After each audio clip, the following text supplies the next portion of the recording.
के कांग्रेस पार्टी के अध्यक्ष राजा बरिंग जी, पूर्व सांसद महोदय, प्रधान जी, ब्लॉक अध्यक्ष महोदय, मंच पर तमाम नेतागण यहाँ पर आज मौजूद हैं और इस चुनावी सभा में मौजूद सभी नौजवान दोस्तों, आदरणीय बुजुर्गों, किसान भाइयों, माता और बहनों, मैं क्षमा चाहता हूं कि हम बहुत देर से आपके बीच में आए।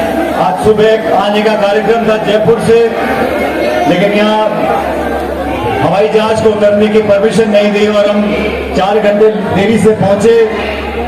लेकिन मैंने भी ठान लिया था कि पार्टी ने अभिमन्यु जी को यहाँ से उम्मीदवार बनाया है, उनके पक्ष में उनके लिए वोट मांगने में हर हालत में आऊंगा और मैं और राजा बरिंग इसीलिए आपके बीच में आ रहे हैं।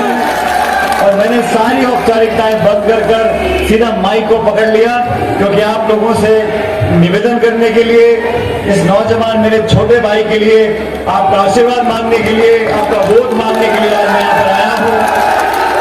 साथियों, कांग्रेस पार्टी ने बहुत सोच समझकर, सबसे सलाह कर नेताओं कार्यकर्ताओं से चर्चा करने के बाद एक ऐसे संघर्षशील नौजवान को आपका उम्मीदवार बनाया है, आपके भरोसे पे बनाया है। आज चुनाव में सिर्फ 2 दिन बचे हैं प्रचार में, और हम सब ने अभिमन्यु जी को कई सालों से देखा है, हर मुद्दे पर, नौजवानों के मुद्दों पर, गंगानगर हनुमानगढ़ से लेके बाड़मेर, जैसलमेर, धौलपुर, भरतपुर और अलवर, जयपुर तक हर जगह सड़कों पर संघर्ष कर नौजवानों की, छात्रों की, किसानों की बातों को लेकर खून पसीना बहाकर इस प्रदेश में आपके बेटे भतीजे ने एक नाम बनाया है। हम सबको फक्र होना चाहिए, ऐसा नौजवान हमारे बीच चुनाव लड़ रहा है।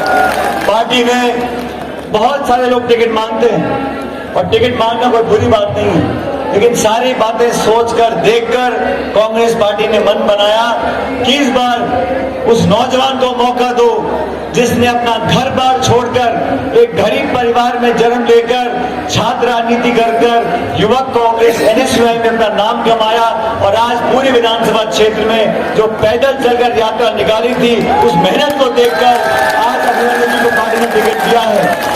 अभी राजा बरिंग जी और मैं बात कर रहे थे, राजा बरिंग जी आज पूरे सूबे के अध्यक्ष हैं, बहुत बड़ा हमारा महत्वपूर्ण राज्य पंजाब है, वहां के अध्यक्ष हैं। इनकी शुरुआत भी यूथ कांग्रेस से हुई थी, चुनाव लड़कर मेहनत कर एक अपना नाम कमाया था।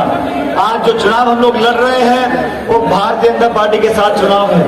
और एक बात आप लोग ध्यान से सुन लो, इस प्रदेश में सरकार 2 ही पार्टियों की बनती है, या तो बीजेपी की या कांग्रेस की, या तो हाथ की या फूल की। पार्टी की सरकार कहीं बनी नहीं आज तक। सरकार तो 2 ही पार्टियों की बनती है। और जो माहौल आज राज्य में है, देश में है, जो बदलाव हो रहा है, कांग्रेस पार्टी की सरकार दोबारा बनने जा रही है। जैसे हम लोगों ने सरकार कर्नाटक में बनाई है, हिमाचल प्रदेश में बनाई है, 2 सूबों में चुनाव हो गया। अभी हमारे कुलदीप इंदौरा जी प्रमुख साहब गंगानगर के प्रभारी हैं मध्य प्रदेश के। मध्य प्रदेश और छत्तीसगढ़ दोनों राज्यों में सरकार कांग्रेस पार्टी की बनने जा रही है।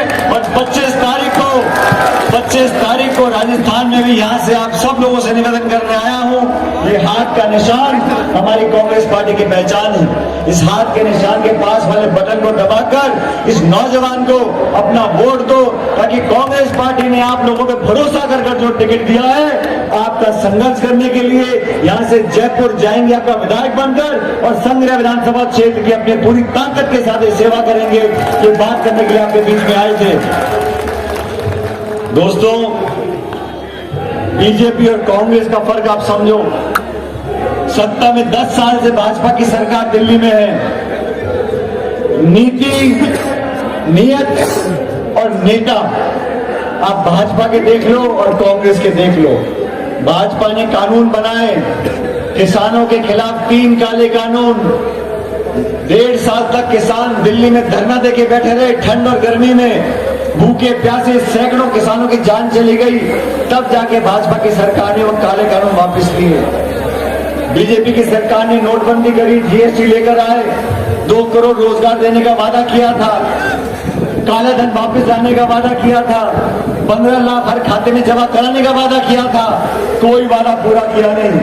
हम लोगों ने कहा था रोजगार का अधिकार देंगे, हम नरेगा लेकर आए। हमने कहा था खाद्य सुरक्षा हो, सूचना का अधिकार हो, सब पे कानून बनाएंगे। हमने छात्रवृत्ति दी है, पेंशन दी है, गरीब, किसान, दलित, आदिवासी, नौजवान, बुजुर्ग, महिला, सब लोगों का ध्यान रखा। कांग्रेस पार्टी का काम हमने देखा और भाजपा का काम हमने देखा। अब आपको निर्णय करना है। आपने यहाँ पर शासन भाजपा का भी देखा है, कांग्रेस का भी देखा है। मैं तो आप लोगों से निवेदन करने आया हूँ, पूरे क्षेत्र में संग्रिया से विधानसभा क्षेत्र है, यहाँ पर हर मजहब के लोग हैं, हर जाति के लोग हैं, समाज के लोग हैं। 36 कौमों की ये पार्टी, चारों धर्म की ये पार्टी, सबको साथ लेकर चलने वाली पार्टी, उस पार्टी के उम्मीदवार को अपना आशीर्वाद दो, ताकि हम सबको लगे एक नई शुरुआत यहाँ से करनी है। मैं किसी की आलोचना नहीं करता हूँ, लेकिन 5 साल का कार्यकाल आपने देख लिया। इस संघीय विधानसभा क्षेत्र में जो संभावनाएं थी वो काम आपने देख लिया। आज इस नौजवान को मौका दो। और मैं हमेशा अभिमन्यु जी को बोलता था, मैं जब 5 साल विपक्ष में मैं प्रदेश का अध्यक्ष था तो ये छात्र राजनीति करते थे। हमने 5 साल 2013 से 18 राजस्थान में बीजेपी सरकार के खिलाफ खूब लाठियां खाई, खून पसीना बहा, धरने दिए, भूख हड़ताल करी, पदयात्राएं करी। उस संघर्ष में मैं जिस जिले में जाता था पार्टी की बात रखने के लिए, जिस जिले में जाके कार्यक्रम करता था, सबसे पहले वहां पर अभिमन्यु पुनिया खड़ा करता था। मैं तो पूछता था, मैंने कहा मंजू, मैं तो जयपुर से बाड़मेर आया हूँ, बाड़मेर से जालौर जाऊंगा, जालौर से कोटा जाऊंगा, लेकिन मैं जब गाड़ी से उतरता था तो सबसे पहले कांग्रेस कार्यकर्ताओं को टीम लेकर संघर्ष करने के लिए सबसे पहले अभिमन्यु वहां मुझे दिखते थे। और इसीलिए मैंने पार्टी को कहा, जो आज ये पार्टी के लिए दिन रात 24 घंटे निस्वार्थ भावना से काम करता है, वो जनसेवक बनना चाहता है, आपका विधायक बनना चाहता है। आप सब लोगों से मैं आग्रह करूंगा, ये सारी बात भूलकर जाति की, बिरादरी की, गुट की, बड़े की, छोटे की, हम सब मिलकर इस बार नौजवान को मौका दें। कांग्रेस पार्टी ने इस नौजवान व्यक्ति को आपके भरोसे पर टिकट दिया है। और आज मैं चुनाव से, मैंने मन्यू जी को बोला, इसमें मुझे कहा नामांकन के बाद कि सचिन जी कार्यक्रम करना है।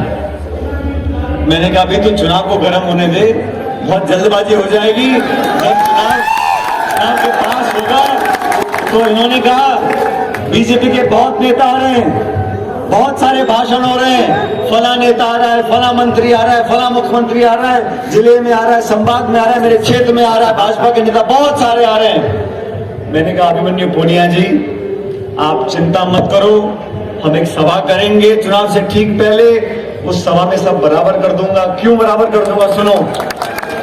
मैंने कहा कितने नेता है भाजपा के? क्या बहुत सारे नेता आ रहे हैं। मैंने कहा हम लोग भी आएंगे। और सुनो, मैंने कहा मन्यु को 100 सुनार की और 1 लोहार की। हम सब लोग आ रहे हैं। मैं राजा बरिंग जी का धन्यवाद करता हूं, ये पंजाब से चलकर विशेष रूप से नौजवान के लिए वोट मांगने आए हैं। हम लोग देरी से आए, मुझे आगे 4 सभाओं में जाना है, मैं आपसे विदा लूंगा। लेकिन अभी राजा जी की आपको पूरी बात सुननी है, लेकिन मैं जाऊं इससे पहले मैं भी बहुत जिद्दी आदमी हूं, मैं ऐसे जाने वाला नहीं हूं। जब तक आप मुझे विश्वास नहीं दिलाओगे कि इस नौजवान को विधायक बनाओगे, तब तक मैं जाने वाला नहीं। संग्रिया का चुनाव फंसा हुआ है। संग्रिया का समीकरण ये है, यहाँ इतने समाज के वोट नहीं, यहाँ ब्राह्मण, राजपूत, जाट, विष्णुई, जट से दलित, मुझे सबको नहीं समझाया।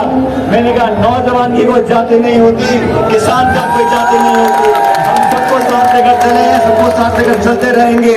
लेकिन जैसा मैं चाहता हूँ, आप सब लोग अगर इस मेरे छोटे भाई को आशीर्वाद दो और मुझे आश्वस्त करो कि यहाँ से जिताकर भेजोगे, तो मैं मन छोड़कर आगे जाऊंगा, कि तो मैं यही खड़ा रहूंगा आप लोगों के बीच।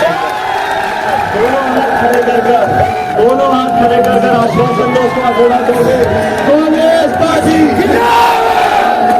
बयान बदले आवाज में आए, जोर से बोलो कांग्रेस पार्टी।